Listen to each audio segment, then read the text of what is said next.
Please welcome to the stage Dr. M. Sanjan, Chief Around Executive the globe, Officer forests of comprise Conservation over 9 billion International. acres, or almost 1/3 of Earth's surface. Forests are beautiful, rich in biodiversity, and a major source of air, water, food, shelter, and medicine. Forests keep us alive and are a powerful natural climate solution. As trees grow, they absorb carbon emissions and convert them into clean oxygen. But as valuable as trees are, deforestation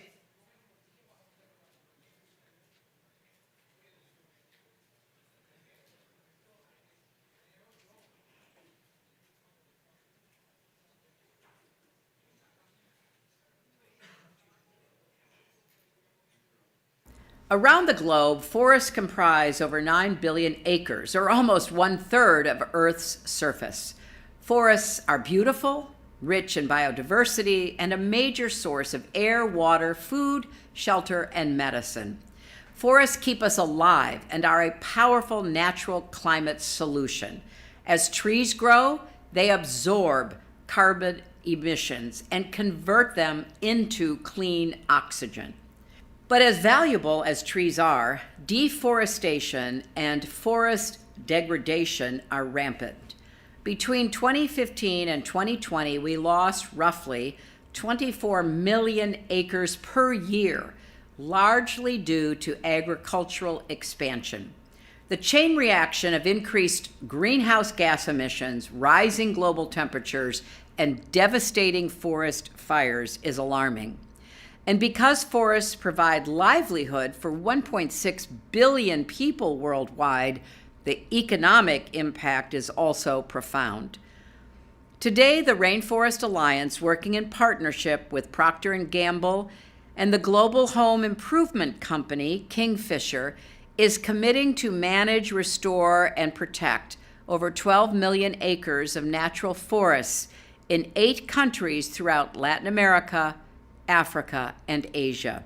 Working directly with local communities and finance sector partners, the Rainforest Alliance and their partners will boost economies, promote land management practices that protect nature, and work with governments to strengthen sustainability. This collaborative approach by residents, businesses, NGOs, and governments will help to ensure long-term systemic change. This alliance-building approach will also offer health, economic, and climate benefits in every corner of the globe, and that will benefit future generations of all species. Please welcome to the stage Dr. M. Sanjan, Chief Executive Officer of Conservation International.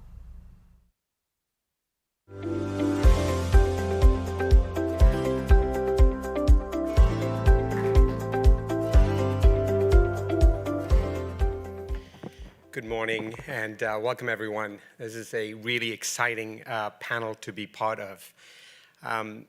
Like many of you, we've been going to conferences for many years now. And it's been an amazing thing to see how over the course of the last 10 years, certainly in the last 5 years, how the topics that some of us cared so deeply about, the environment, sustainability, climate change, have really moved to center stage. And that almost has caught us by surprise. We've been hoping for this moment. It's here. Now we're a little bit caught off guard. What do we do about it?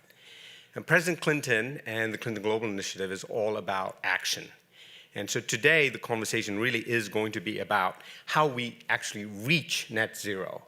The good news is companies have been on a rush to make commitments. And that's a great thing. You see those pledges. You fly United Airlines, you'll see Scott Kirby come on there and tell you how they're going to go to net zero by 2040 or whatever the timeline is. Virtually every company, you're going to hear the same thing. There's a big, big question of how. And that's what we're here to talk about. But first, so let me just say my sort of uber view on this is that the first thing I would say is, having watched the space for a long time and participated in it through Conservation International, but others as well, is that these commitments, these pledges are actually really hard to fulfill. Not because the companies don't want to or the CEOs are being deceptive. They're just hard. It's hard to do. Second is the urgency just getting higher and higher and higher. And that is not lost on anyone here. And the third thing is, it hasn't really slowed any company down in terms of being willing to sort of step up there, stick their necks out, if you will, and continue to make those pledges. So those are three big sort of trends that I'm seeing. But to kick us off, we've got sort of a surprise guest. I'm going to be joined by, online, but by Gary Gensler, the chairman of the SEC. And he's going to sort of set the stage for a couple of minutes here because, after all, he's sort of right in the middle of coming up with new rules through the SEC that will provide a regulatory framework for companies and what they have to meet. So, Chairman Gensler, are you with us? I think I am, Dr. Sanjan. Okay. I'm glad to be with the Clinton Global Initiative, and if President Clinton's still there, good to be with you even virtually, sir. Thank you, sir, and great to speak to you. I hope you can see me and all the technical stuff is working brilliantly. I think so. I'm going to look up there because I think that's the camera that I'm supposed to look at. So let me ask you that you're in the middle of this right now. I mean, we've been watching your testimony last week, and you're sort of in the middle of this discussion. Wow. How did I miss that? I should have taken that. Okay, now can you hear me? You must be able to hear me. All right. So absolutely. Okay. I heard you faintly before, but this is better. Right. You're in the middle of this right now. We heard some of your testimony last week. What problem are you trying to solve, and why now? So the Securities and Exchange Commission oversees $100 trillion capital markets. And just to sort of set the stage, we oversee cops on the beat, but also monitoring and rule writing, a basic bargain in our capital markets that President Roosevelt tried to solve in the 1930s. And it comes down to this. We have a federal regulator overseeing capital markets, but we're not a merit-based regulator. It's about disclosure. Investors get to decide what risks they take, but companies have to give full, fair, and yes, truthful disclosure. So then you've got the SEC. And we oversee that disclosure regime. We oversee making sure that people aren't misled and the capital markets work. So the problem we're trying to solve, as you say, is a disclosure problem, an issue about consistency, comparability, and decision usefulness. Hundreds of companies are making disclosures in climate risk, some of it about strategy, some of it about greenhouse gas emissions. It's to ensure that they're truthful, what in the law is called fair dealing. And it's also to ensure that there's some efficiency with regard to this. So not a merit regulator, but a really important concept that people are truthful in these capital markets.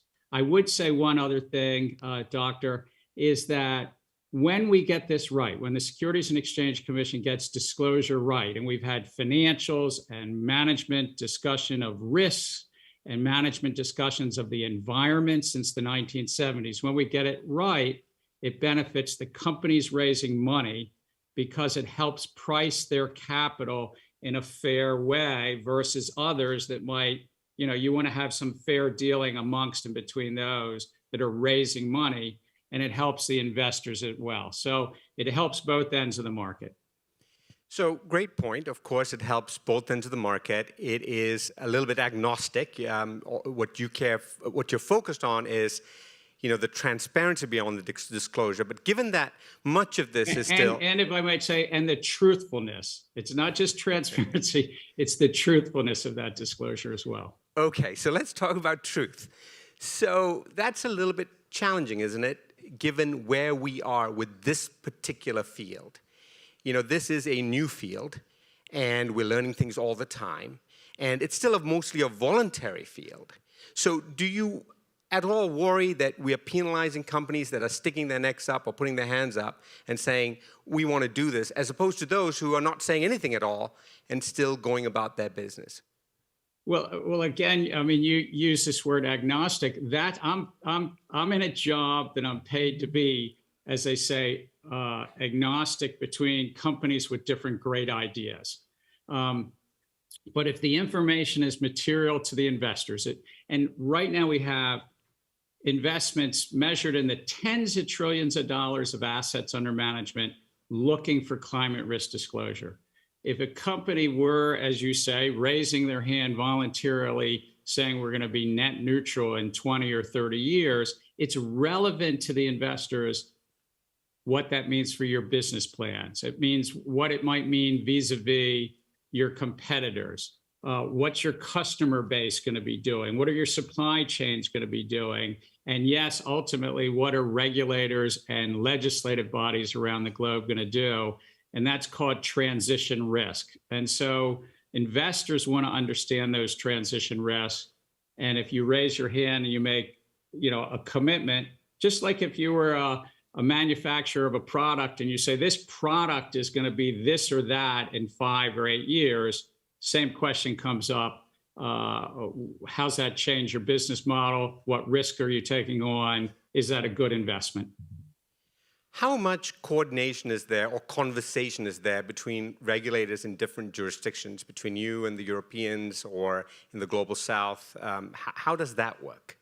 I feel that a week doesn't go by that I'm not on some call, either bilateral communication or multilateral, often through something called the Financial Stability Board, which right now Klaus Knott runs, but as you might remember, Mark Carney ran and set up through the Financial Stability Board this framework that Mary Shapiro and Mike Bloomberg worked on, the TCFD. And so around the globe, many market regulators like the SEC are using and building upon that TCFD framework. And so to answer your question, there's a lot of conversation, a lot of coordination. We even made our proposal in March, which was roughly when an international organization put out an accounting group, ISSB, put out this consult to the public. Ultimately, I think it's really important that we in America try to finalize something, because we have 7,000 or 8,000 issuers here, but we actually oversee 40%. I'll repeat that, 40% of the world's capital markets. So it's a really important part of the world's capital markets. And if for any reason we were not to finalize it, or some reason we get held up in court and so forth, a lot of US issuers, companies, will then be looking to those European standards or Asian standards or elsewhere to try to seek to figure out some compliance. And I think we're better off if we do it under our laws, the economics of our issuers, and try to move forward, finding a balance. I would know we have about 15,000 comments on this proposal. The SEC has never had such interest. I think this triples. I think it triples what we've received in the past on what one might call the most commented on. And most of the comments feel that this is an appropriate role for the SEC and an important place to bring some consistency to the disclosures.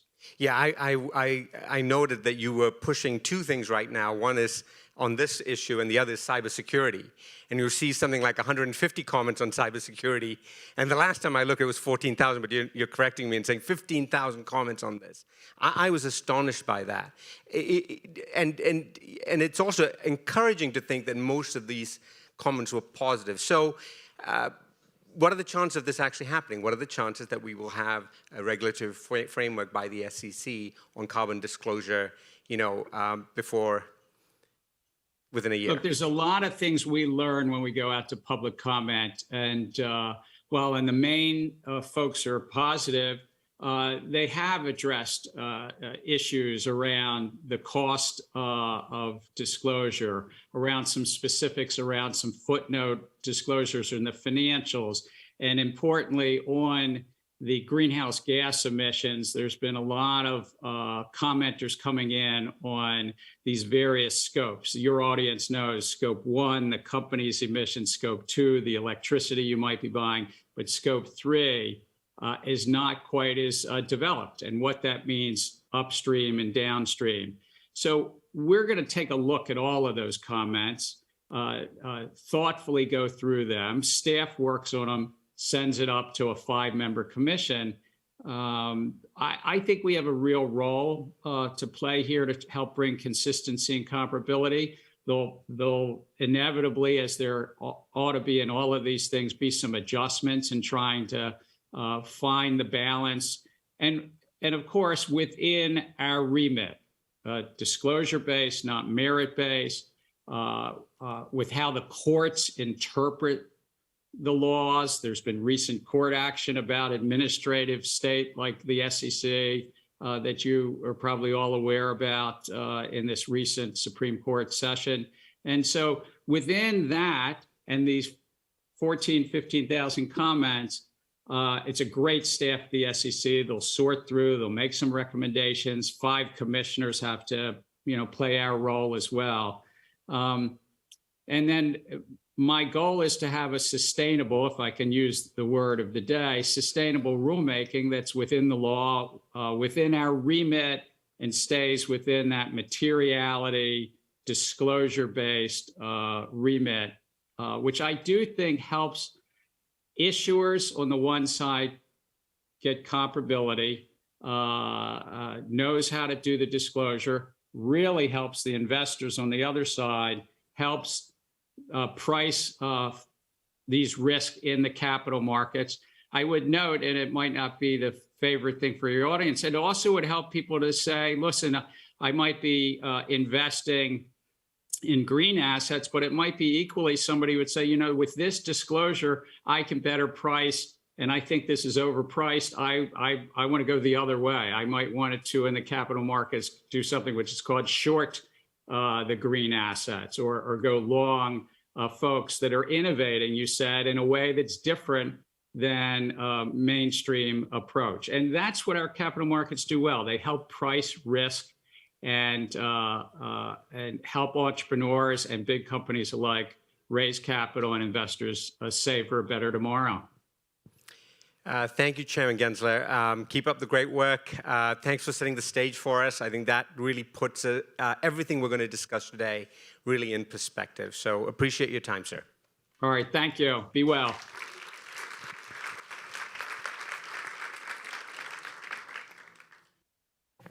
So I think it was helpful to hear from him directly about where he is and his thinking on this, because ultimately this is the bar, certainly for the companies that operate in the United States, but around the world as well, that we're going to be trying to look up to. And being an environmentalist myself, it is quite interesting, this moment, asking whether it is coming at the right time. Is it coming too late? Is it coming too early?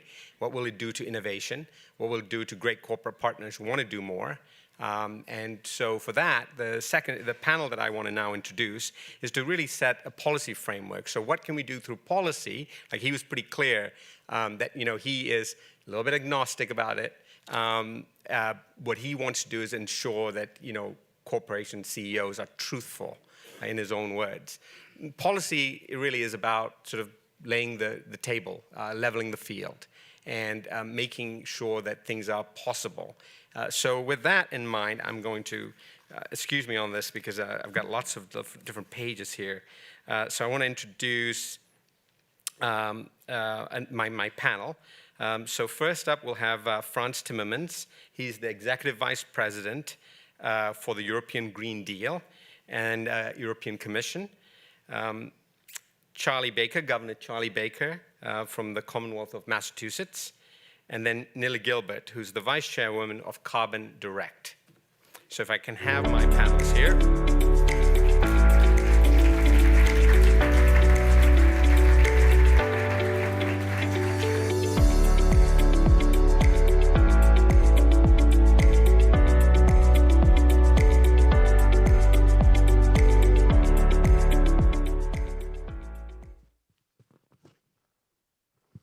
Thank you so much for all of you for being here.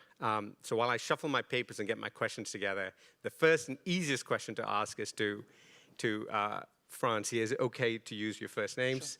Sure. Frans, what's the Green Deal in Europe? We know the Green New Deal here, but what's the Green Deal in Europe? The Green Deal is to get us to climate neutrality by 2050 and to have a roadmap to get us there. which means that we need to reduce our emissions by at least 55% by 2030, and the Green Deal is about all the measures we need to take to get us there. You did that very quickly. I can speak for hours about the Green Deal. Don't get me going. You know. Yeah. So here's the thing. What's this difference between what you do and what you heard in some ways? Because you're not agnostic in the EU and in the Commission in terms of what you want to see for an outcome. You actually have a prescribed outcome that you're hoping for. Well, the basic assumption is that if you want to decarbonize your economy, you have to put a price on carbon. And as long as you don't put a price on carbon, you don't really know what the real costs are of the climate crisis that we're facing.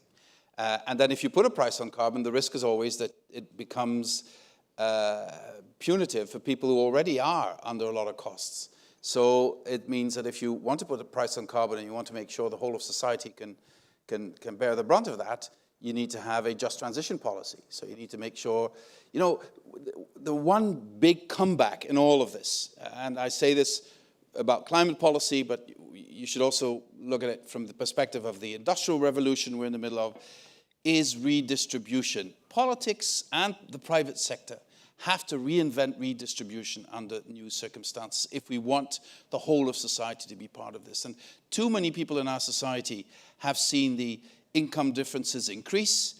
They've seen every crisis is very punitive for the poorest people, and somehow the richest people come out richer every time there's a crisis. And this is not sustainable in our society, and it certainly will not give us the instruments to go to the transformation we need to go to climate neutrality. So I think in essence, it's a security issue, it's a fundamental societal issue, it's an issue of social justice. So everything is interlinked, which makes it fascinating, but also extremely complicated politically. So Nelly, coming to you, I want to get your perspective because you've played a key role advising the COP. And I'd love to hear your perspective on how companies in the Global South in particular are viewing this conversation. Well, thank you so much for your moderating and to the Clinton Global Initiative for having us.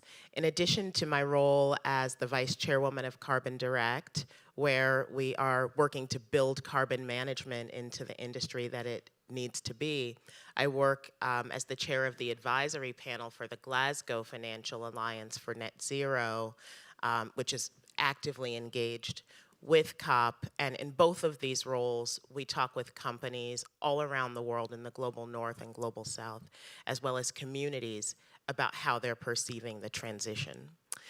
When I think about the just transition, and the transition in general, really there are two sides to it. One is the work that we need to do to lean in to protect against downside risk, some of the inevitable risk that we already face coming from climate change. And then the other side is leaning into all of the opportunities that are to come if we do this right in the way that we build the new green economy. And when we talk about inclusive climate transition, including for emerging and developing market countries, I always want to talk about both of these topics. So as we know, many frontline communities in wealthy countries, as well as those in emerging and developing market countries, face the worst personal downside risk from climate change. And that risk that they face will worsen if we continue to get this wrong and overshoot the high ambition pathways that we have ahead.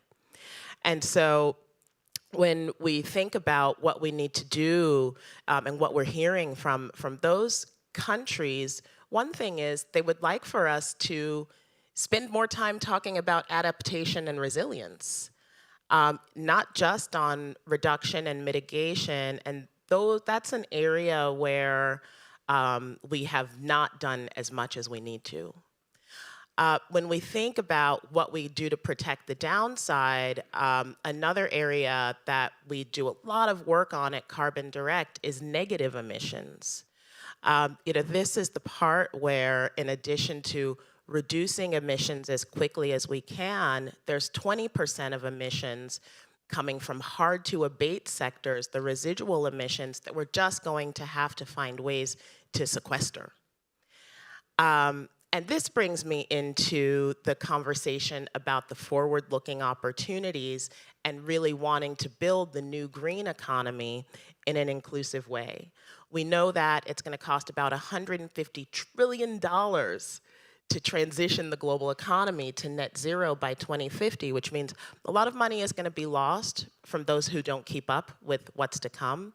But there's also a lot of money that's available to be made. And as Hans was saying, there's a distrust or a concern that the way that we go through this green revolution is going to build on the errors that we made in the Industrial Revolution and the Information Revolution that widened our economic inequality. So we have the opportunity now to lean in to build this in a way that's inclusive, that has the potential to narrow that gap just because of all the money that we need to allocate. And so I'm really passionate in thinking about when we talk about all of the innovative new technologies that are to come, renewable energy that can help communities that currently are without power to leapfrog, rather than having to get locked into old fossil fuels. A lot of our cheapest clean energy is in the global south, which means that these are also some of the places where we can most cheaply produce clean tech like green hydrogen and green cement and green steel. And so how are we building this new economy in a way that is inclusive? I agree with you, Hans, that if we don't acknowledge the intersection between our environmental goals and our social goals, the implicit connectivity between all of the sustainable development goals, that will miss the plot. Because the truth is that we can't lift them one at a time. We have to solve all of them together. Thank you, Nellie. Governor, coming to you. So you did something very specific last month. I was in Massachusetts at the time. You signed into law a bill that puts Massachusetts on a path to net zero, I believe by 2050. And you've been hearing about sort of this regulatory and legislative oversight. Your bill really tends to focus on incentives. Tell us a little bit more about this bill and your approach to moving Massachusetts as a state towards net zero.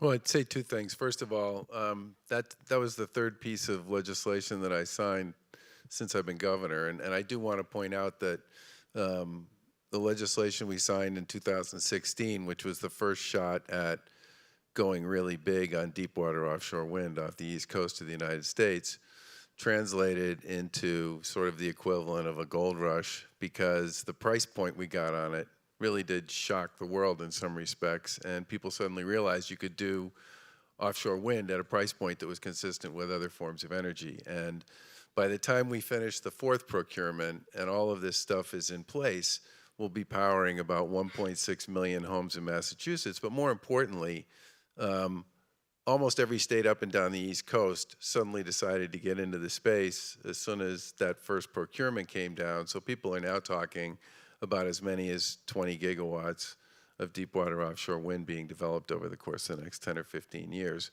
which has huge consequences for replacement of a whole bunch of what we would think of as not clean energy mechanisms that currently drive a lot of the economies in many of those places. The other thing I would say is we've been very aggressive about making sure that the jobs that come with this development go to, in many cases, the folks who typically didn't get into a lot of the previous energy sectors. And that has been a total public-private partnership between us, between the local community colleges, between the state universities, and the employers. And the game there is basically you have to do a better job of making sure that those jobs end up going to a lot of the people who historically haven't had a chance to play. I do also want to comment on this issue about resiliency.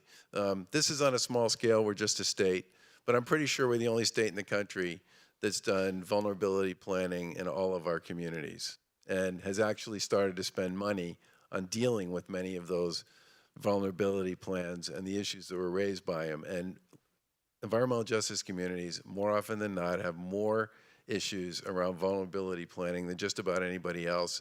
And I know resiliency isn't the sexiest part of this whole drill, but if your community floods out every time it rains, or if the main bridge that people get in and out of your community floods out every time it thinks about raining, you have serious negative consequences to those communities that we should be addressing along the way here. And I'm really proud of the fact that we are, for all intents and purposes, the only state I know of that really went hard at this resiliency piece.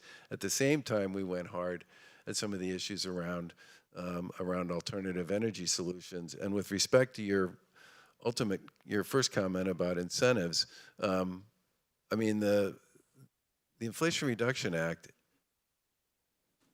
is an enormous incentive opportunity for all of us. And I really do hope that we all take advantage of it in the way that makes the most sense for the most people. I also, one final thing, which we haven't talked about, I'm a big believer that the government, especially at the federal level, they can do more than this than we can at the state level, should be spending or developing the kind of R&D capability that we have in medicine, for example, because I do believe that some of the solutions that are going to get us to where we need to go on an accelerated basis are currently being sort of brainchild at many of the universities and probably in some startups around the country and around the world. And the faster those answers can get to where they need to be, the more likely they are to get to us in what I would describe a timely basis. And there's a lot of that going on. We were just talking about some of that stuff beforehand. Sure. I'd like to get a question or two from the audience, but just very quickly, let's take just sort of 1 minute quick round here. Of course, you can't talk about Europe right now without thinking about the war in Ukraine. Have you felt that you are staying the course with the Green Deal? Or has there been any rethinking on that? Well, I don't think there's almost no one in Europe who thinks about the Green Deal today, because they're all thinking about their energy bills, which have exploded. So what we need to do is to connect the issue of the energy bill with the Green Deal, which is not that difficult, because the only way to get Europe less dependent on foreign fossil fuels is to rapidly increase the production of renewables. That's the only energy that can be homegrown in Europe. We have very little gas, we have no oil, we have little coal, and we need to get out of coal. So the only way we can increase our sovereignty on energy is through renewables. And the only way we can get people's bills lower is through renewables, because the age of very cheap fossil fuel energy is over. It's not coming back. The Russians have taken out of the global gas market 10%. That cannot easily be replaced. So supply and demand will not be balanced for a longer time, which means prices will remain high, higher in Europe than here, I know, but they will remain high. So the incentive for people to go for renewables will be huge. Also at an individual level, the demand for solar, panel rooftop solar, the demand for heat pumps, the demand for wind, offshore wind. We have two huge shallow seas, North Sea, Baltic Sea, where we can hugely expand our offshore wind power generation. We're now building turbines that have a capacity of 15 megawatts per hour, which is incredible. So that's how I link this very big urgency, this attempt of Putin to weaken us and to divide us using fossil fuels as also an incentive to convince people that the only way we can get you in a better place is by speeding up our transition to renewable energy. Sure, I hear you. If there's a question or two from the audience, then let's go ahead. Go ahead, Amy. Amy Christensen Global, and part of the early climate team here at CGI. You talked about resilience versus decarbonization is kind of what I was hearing back and forth, and yet I think we see there are so many opportunities where we can invest in solutions that solve for both adaptation and mitigation at the same time. For instance, bringing energy access allows for people to have more choices. We've seen the impacts of the hurricanes on Puerto Rico and their lack of a resilient energy system and an ability to recover. So I was wondering if you all could speak to some of what you're saying about some specific opportunities to solve for both resilience and decarbonization at the same time so that we can use our money effectively. Thank you. I mean, I have always viewed it as a both and I don't think you have to connect them completely to go there. I mean, we basically decided that even if we did everything we wanted to do and got everything done as soon as we could with respect to renewable energy, we were still going to have to deal with the impact associated with where we are. I mean, this is the classic example of even if you try and stop the ocean liner today, it's still going to move. And the issues that communities are dealing with now around their issues associated with resiliency and they're not going away anytime soon, and better that we deal with them and deal with them today. And that's why we worked with our local communities to figure out what the right plan to deal with their particular issues around vulnerability were, and then started putting money into solving those problems. But I don't think it's an either or. I think it's a both and. Nellie, any thoughts on that, especially from your perspective? Well, this is a critical question for all of the infrastructure spending that we have ahead. We're about to build a lot more renewable infrastructure.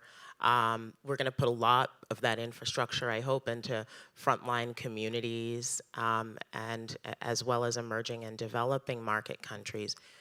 As we build, when we build now, first of all, we need to build the infrastructure green, which brings me back to all of these sustainable materials. We need to avoid emissions in the way that we're producing the raw materials, but then we need to build it resilient.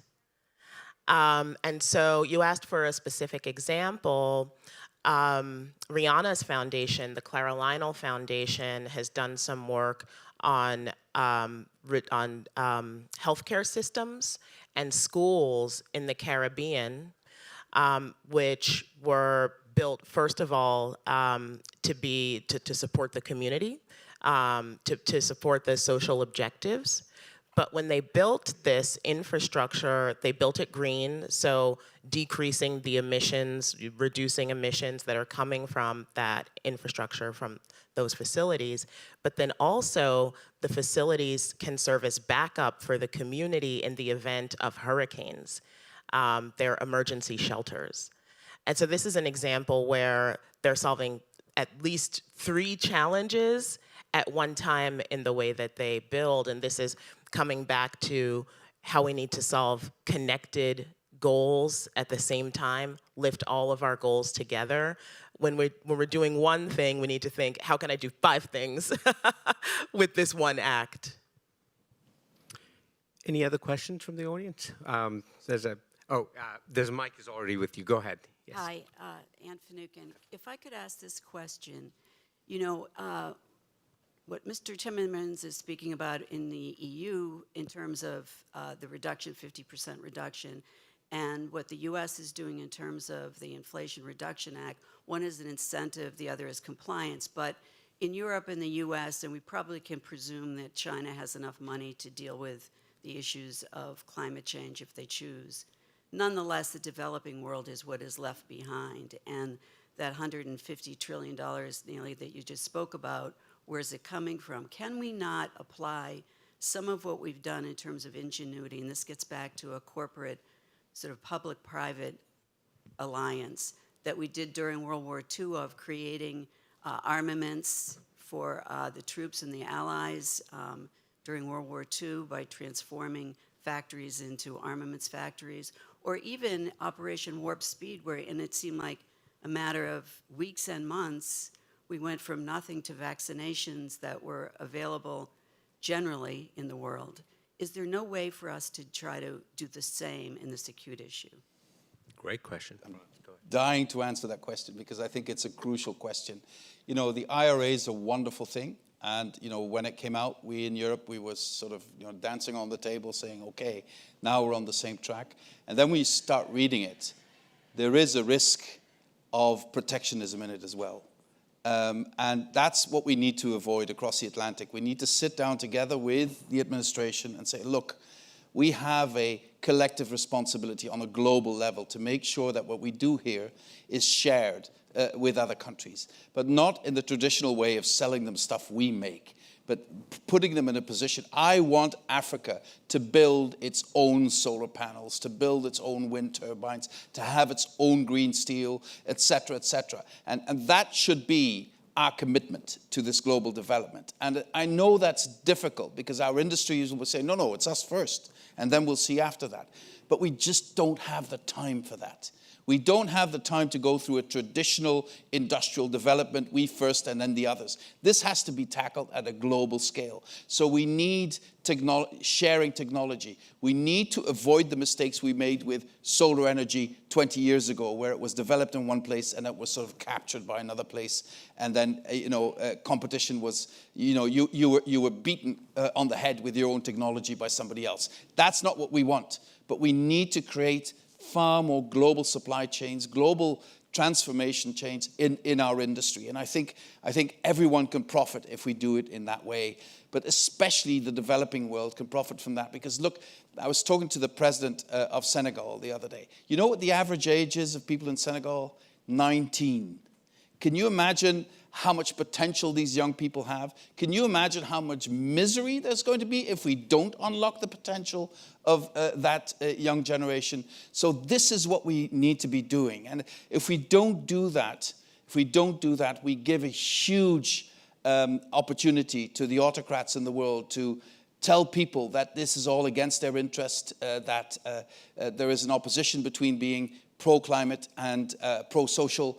That's what the Putins of this world are doing. And coming from Europe, I have to tell you this. This is a war not just against Ukraine. It's a war against us all. It's a war against our values. It's a war against our way of life. And he's trying to win it, and it can never happen that he wins it. And it is linked to the climate crisis. So sharing is the only way forward, sharing with the developing world. And at COP in Egypt should be the first time that we show clearly, Europeans, but also Americans, that we are serious about this sharing. Great words. I just want to thank this panel, Frans Timmermans, Governor Baker, Nili Gilbert. Thank you so much. I have to bring out the next panel. I really appreciate you being here. Thank you.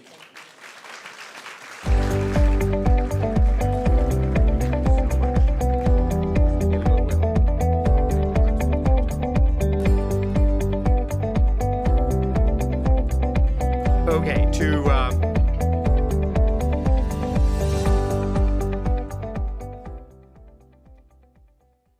Right, so we've heard from a regulator, we've heard from policymakers of the things that they're wrestling with, whether it's the state level or the global level, the European level. And now we're going to put the people who actually have to sort of live with this and make it happen, the ones that are making commitments to you and to the general public, and who we're asking them to live up to those commitments, the CEOs and sustainability officers from companies. So great pleasure to welcome three friends. First and foremost is the chairperson for Agility, Hanadi Al-Saleh, followed by the chairperson and senior partner for BTG Pactual, Andrea Esteves, and Kristen Siemens, Chief Sustainability Officer for General Motors. So if I could have my panelists up here, that'd be great.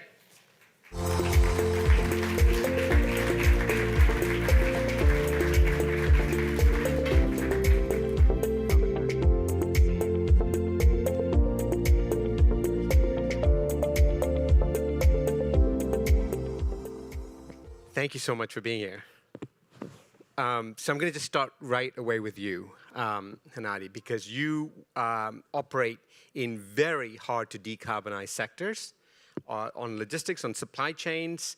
If you land in Heathrow, you might look out the window and see one of your trucks refueling the plane. and you work in the Global South.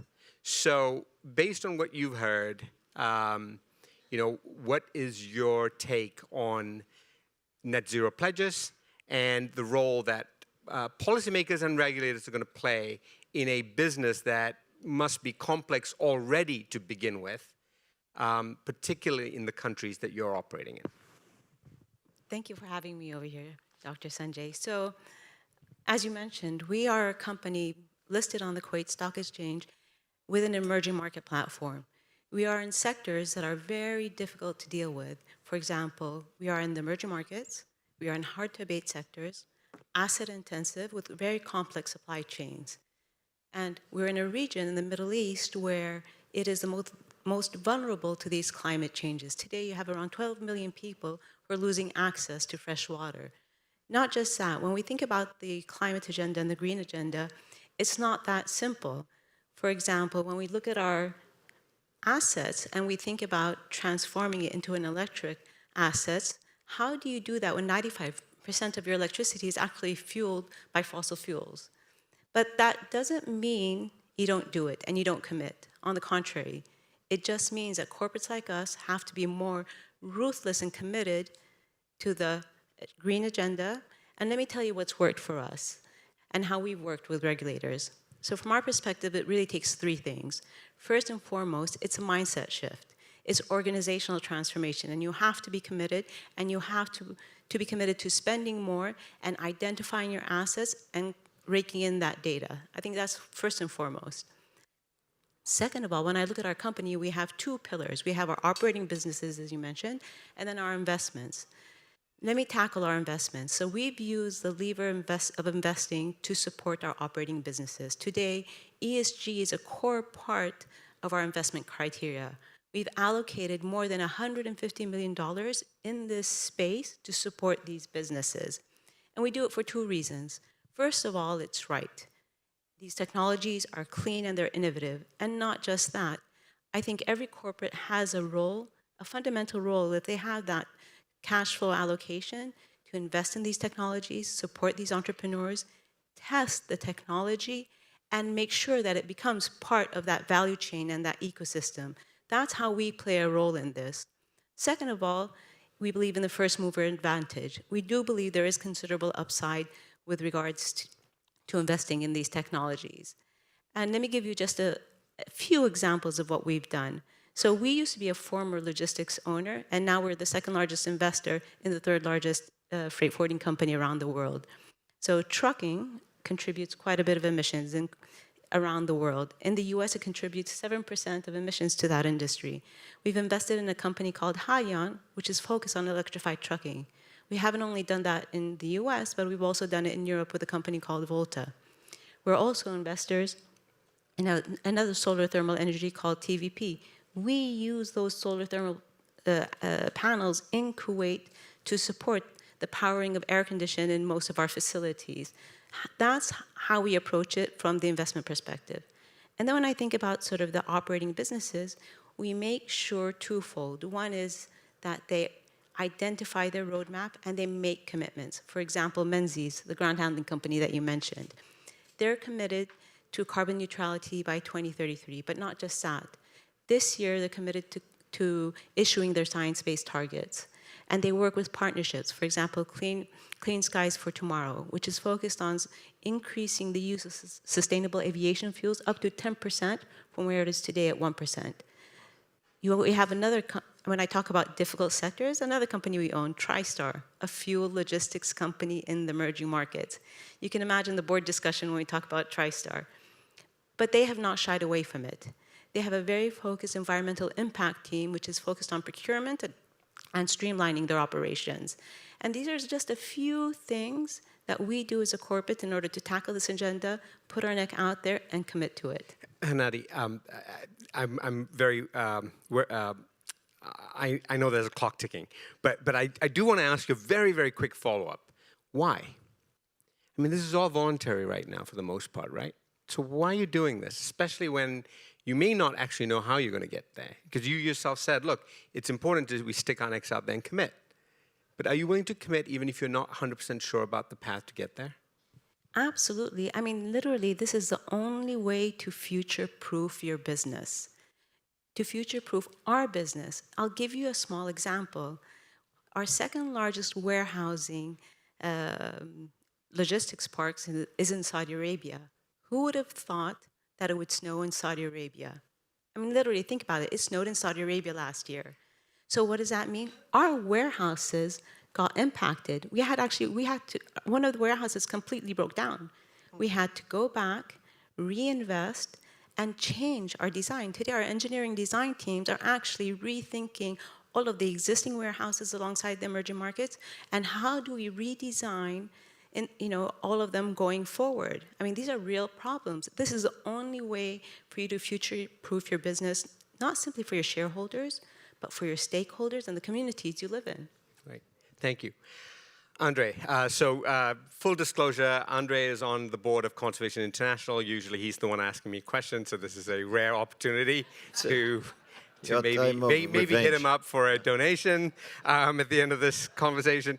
But let me, so BTG Pactual is the largest investment bank in Latin America. How is this conversation that you're hearing about regulation, about what you heard from Gary Gensler, for example, translating to the work that you are doing? Is it resonating? Yes, but I think at this stage, more important than regulation is auto-regulation. We just spoke about stakeholders, and I think in this world, this matter most for leading institutions. And we discussed about that. In Davos this year, you have the governors meeting of global bankers, and which is probably one of the most relevant global meetings at Davos. And that happens every year, Davos. Every year, yes. It's a fixed meeting there for the global banks. And half of the discussion was related to regulation and mostly self-regulation about carbon emissions and our commitments to the future. So I think this is the real advance.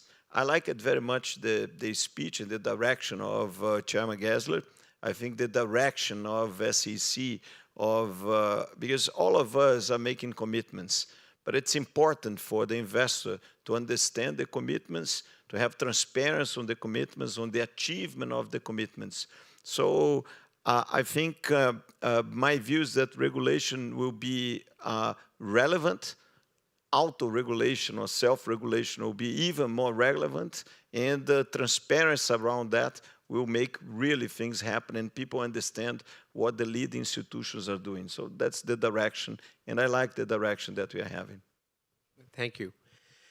Kristen, let's talk about GM. We had the chance to chat last year, and you were talking about some of the exciting things that GM was unveiling and the process of doing.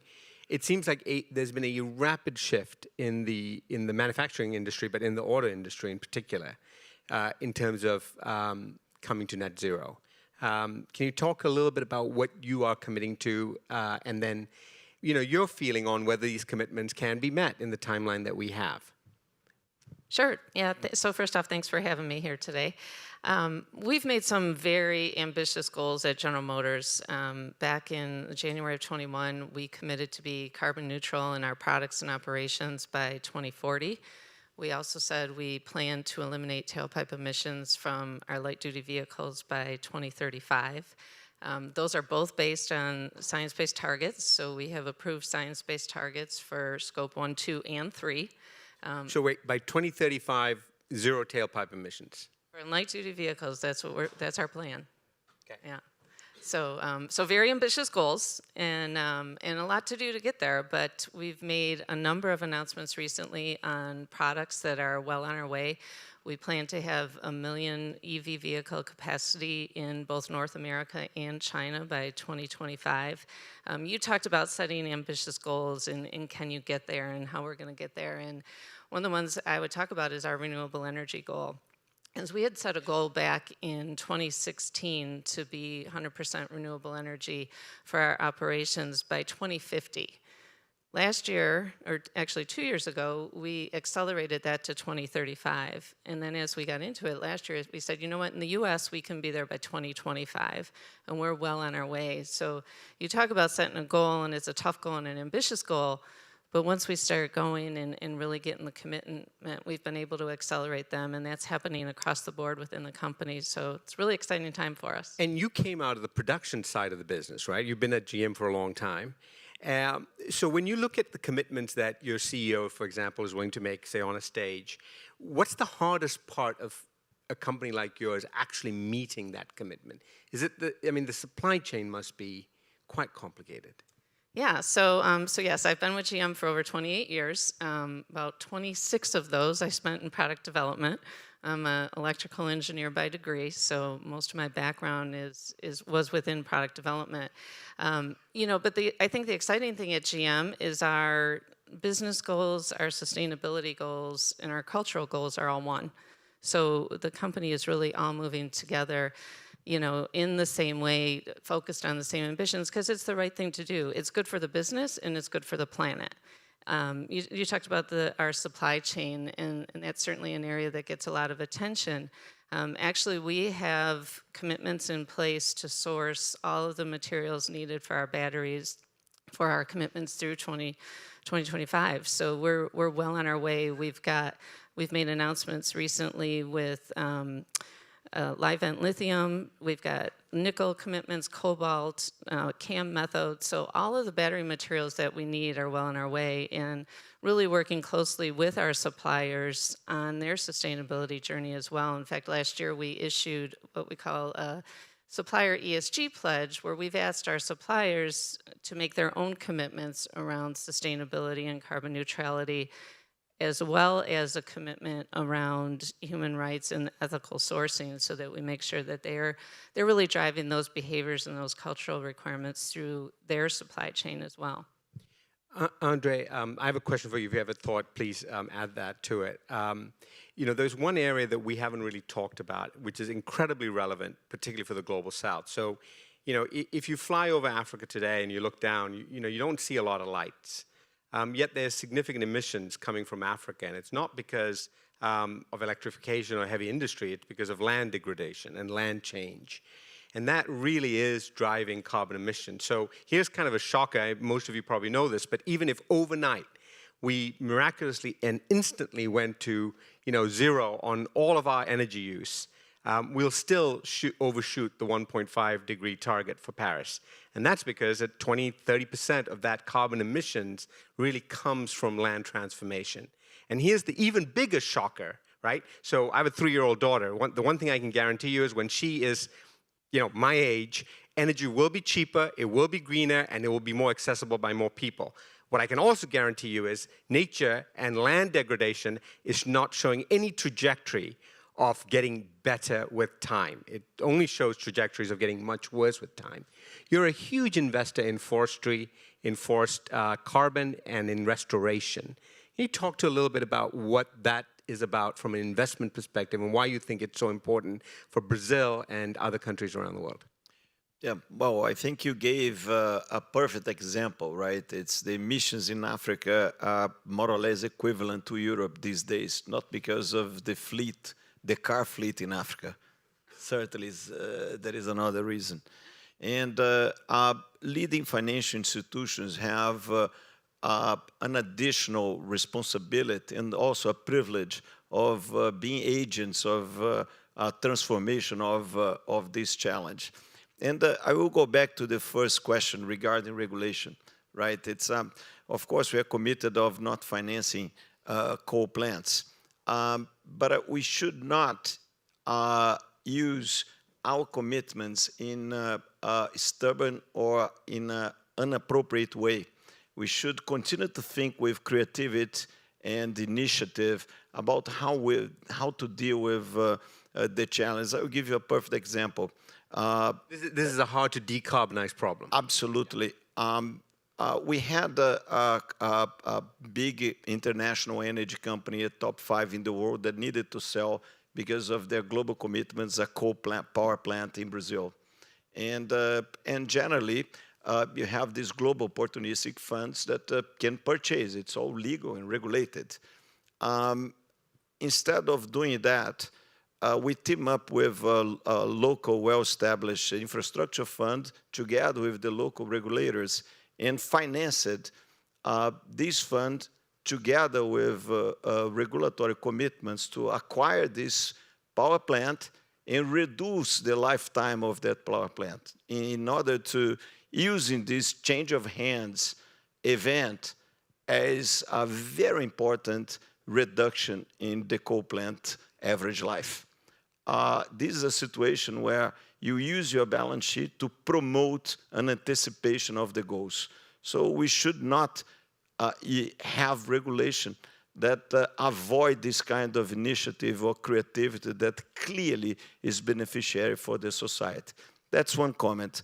Going back to your example in Africa that we can extend easily to Brazil and probably the Amazon, everybody here listening is the most relevant of these. I'm optimist with the role that financial markets can play, especially at this moment, and we have been talking about that. I think this degraded land, they're relatively cheap. And if you have such a carbon market, and today we are not distant from this situation. So you mentioned that, well, we manage a large forest business. It's the third or second largest in the world.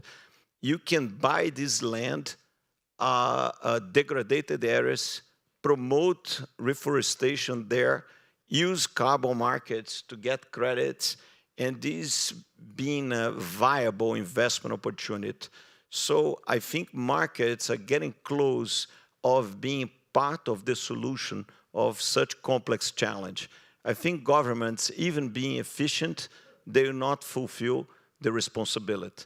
We'll need other actors, other institutional players, other stakeholders to be decisive in this challenge. And I think now markets can play a role of this combination of cheap land around the Amazon or in Africa and efficient global carbon markets. I think it's an excellent opportunity for us to use private sector to help mitigate the situation. And I think we are very close of doing a relevant transformation on this area. And you feel relatively optimistic about it because, why? Because of the price of land, because of the amount of capital flooding into it, or the urgency of the need? Because we are acting on that, because it's not only a thesis or a doctorate discussion or just a panel. Since we talk here about in Clinton Global Initiative about taking action, I think we are at the moment doing that. And I would go beyond that, Sanjan. I think leading financial institutions can have the job of being developers of carbon projects. As you know, you have the certifiers, PCI does part of that. You have the developers. I think financial institutions, the leading ones based on their credibility and regulatory commitments, I think could be developers of these projects. And so you have global scale, and you have good investment opportunities. And not only in this room, but out there, you have plenty of capital that would be willing of participate on initiatives like that. So that's why I'm optimist. I think it's just the beginning of this transformation, but it's something that is already happening. Fantastic. Hanadi, turning to you, you operate in a very interesting and unique and very germane to this discussion part of the world in the Middle East. And I'm sort of curious from your perspective of having worked there, lived there. When we think about net zero, it's not surprising to hear the Europeans talk about it. Is this conversation alive and well in your part of the world, amongst the businesses and also amongst governments? So surprisingly, it is alive and well. I mean, and why?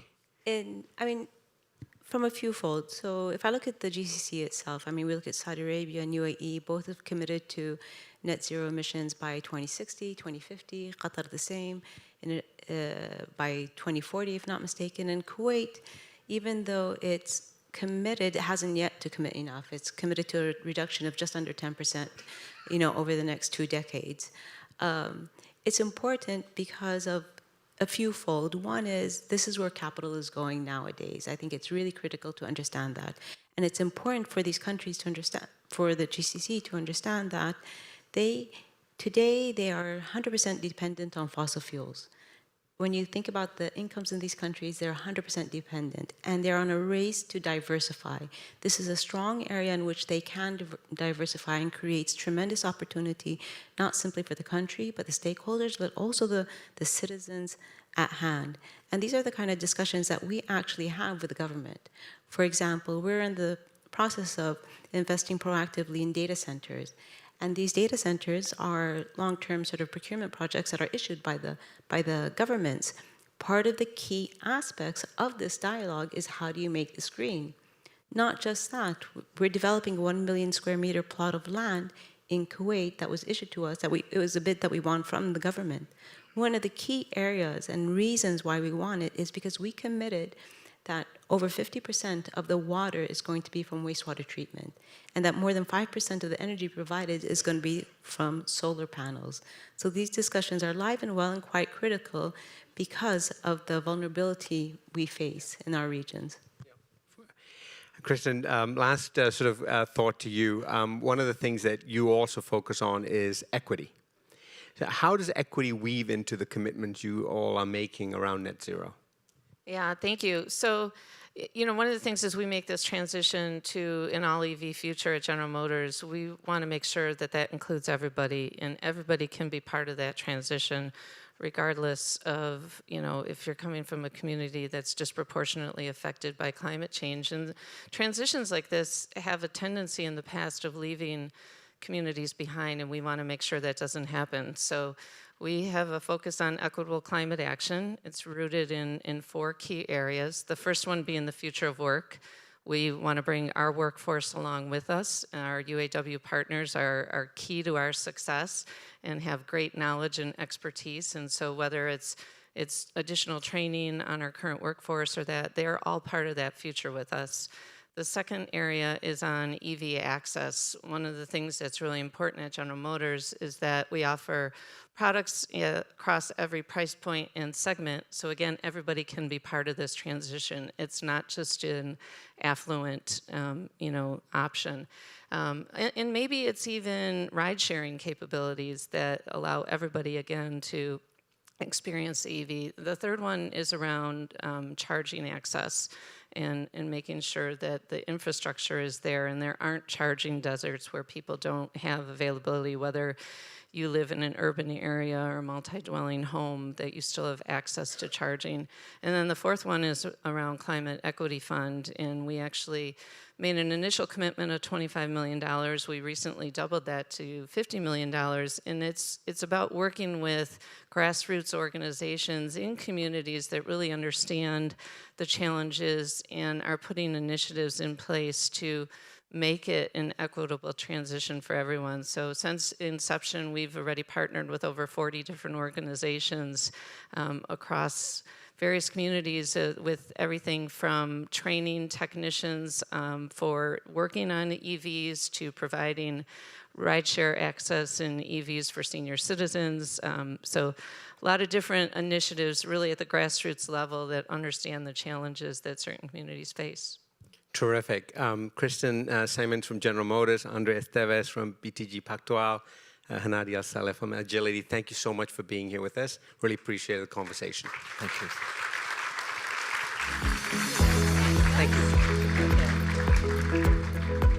Now, so I'm going to open this up to a conversation with all of the audience as well. But before that, let me just take a moment, thank our panelists again, and sort of see if I can summarize in just 30 seconds, what I am feeling, what I heard.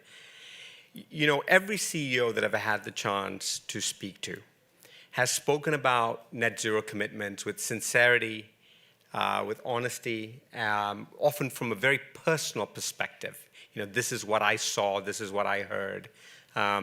You might have seen Alan Jope on the main stage over there. You know, when I saw Alan some months ago, he told me, you know, he was walking down the beach with his kid, and his kid was running up the beach, pointing out bits of plastic, saying, "Dad, you made that. Dad, you made that. Dad, you made that." And Alan goes, "Look, I don't want to be the CEO of branded litter, right? I mean, it's deeply personal, and I know some of the individuals here, and I feel that. So I am not so sure there's greenwashing happening at a major scale, but I do think that companies are under pressure to step up, which they should be. But I also fully appreciate the gulf between what they're being asked to do and what is actually in their capabilities of doing. And I think that is the gulf that we in the nonprofit sector, in the private sector, in government, really ought to help them do. I think the US has been very late to this game in some ways. The rules have really been set by companies or nonprofits in the absence of policy and a regulatory framework. So it is nice to see the US shift now somewhat rapidly to do that. So I'm optimistic. I have no doubt that this will all happen. The big question is, will it happen, you know, in time, you know, fast enough to make a difference to our generation and to that next generation to come. Because we've got this 10-year window, and the clock is certainly ticking. So I have a couple quick commitments I want to read out. These are from folks who are actually doing things and walking the walk, and I don't have it here, so I will get it from my notes. Bear with me. This is what happens when you get a little older and you start wearing glasses, and then you got like a lot of paper. Oh, Chris, there you go. All right, so Christopher Wolf, Smart Freight Center. Can I have you on stage, please? Oh, there you are. Hi. Good to see you. Good to see you. I'm going to read out some great stuff about you. Okay, so what the challenge is. With billions of tons of carbon moved every year by land, sea, and air, the freight transportation industry accounts for 8% of global greenhouse gas emissions. 8%, wow. And the global demand for freight is expected to triple by 2050, doubling the emissions, making freight transportation the highest emitting sector. As the use of older polluting equipment, high carbon fuels, and data technologies has stymied efforts to decarbonize this industry, clearly urgent action is needed today. So how are you addressing this? To achieve greater efficiency and results, the Smart Freight Center, through its Sustainable Freight Buyers Alliance, is committing today to launch the Collaboration Catalyzer, a platform that will bring freight buyers and relevant decarbonizing initiatives together in order to fuel that shift to zero emissions. The Alliance, together with BSR and the World Economic Forum and others, will enable its members to collaborate on project ideas and existing projects, share costs, share risk, and have access to project development assistance. Access to this platform will enable all the Alliance members to take greater action towards achieving the Charter Pledge. The pledge is 50% freight and logistics CO2 intensity reduction, or a 35% absolute emissions reduction by 2030. We're going to hold you to it, sir. And by sharing the technical expertise in identifying and scaling best-in-class solutions and tracking and reporting on progress, this platform will enable action to reduce all that emission by 50% by 2030. So thank you again. This is for you.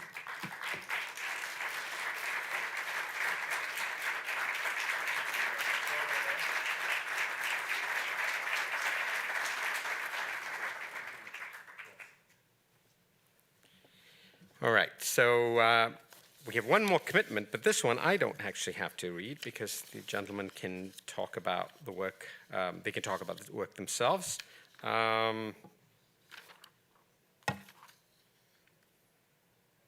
So hold on a sec.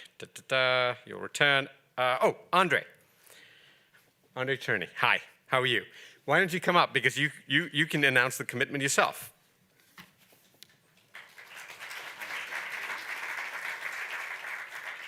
Provide a break there for you. Thank you all for having me and giving me the chance to talk a little bit about what Aspiration is doing and what we're going to be doing. Back in the 1990s, I had the great good fortune to work for the President of the United States. And one of the things he taught those of us who worked in the White House with him was that what really mattered was how you keep score. That what truly counted was not bold pronouncements, was not good intentions, but the actual tangible progress that you made to help people, to help the planet. And clearly never has that been more true than when it comes to the climate crisis. We need to bring about massive transformational change faster than that has ever happened before and at a greater scale than we have ever seen before. At Aspiration, we are in the business of fighting the climate crisis. We help individuals and companies build climate change fighting action into what they do every day. And so we're very honored to have been chosen by CGI to make, for the first time ever, the Clinton Global Initiative carbon neutral.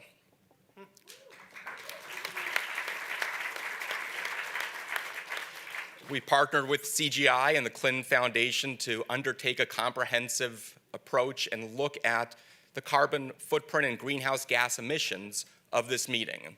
The products purchased, the services purchased, the power used, but also, of course, all of us, the travel, the transportation, the accommodations.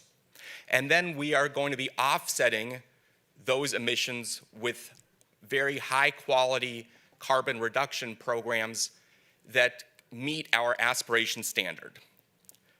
Permanent climate impact, dependable climate impact, programs that strengthen, not harm biodiversity, and projects that deal in local communities into the economic success of that carbon removal, so that the work we're doing doesn't exacerbate global inequalities, but actually provides a way to lift boats to those who are on the front lines of the work to fight the climate crisis. We are just getting started. And that's why for our call to action, I'm proud and Aspiration is proud to commit to the planting of 100 million trees in Africa over the next 2 years.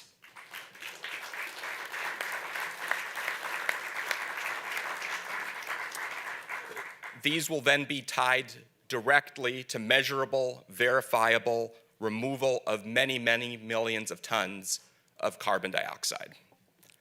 How do we know we can meet a pledge of this size and scale? The best way, because we've done that before. Our Aspiration community, the 7 million individual members we have, the businesses that we work with, have over the past 2 years funded the planting of 125 million trees around the world. To give you a sense of the size and scale of that, that is equivalent to the number of trees up the road in Central Park being planted every 2 hours. And like President Clinton, we keep score, not just the number of trees that are planted, but of course the number of trees that grow. Because ultimately that's what we need to do in this climate crisis. And so I ask you, I challenge you to join us in this effort, join us in this commitment, because to fight the climate crisis, clearly, we need work and not just words. We need results, not just resolutions. And we need to move at a speed that is greater than the impending threat we face and at a scale that is even larger than the magnitude of this growing crisis. Thank you very much.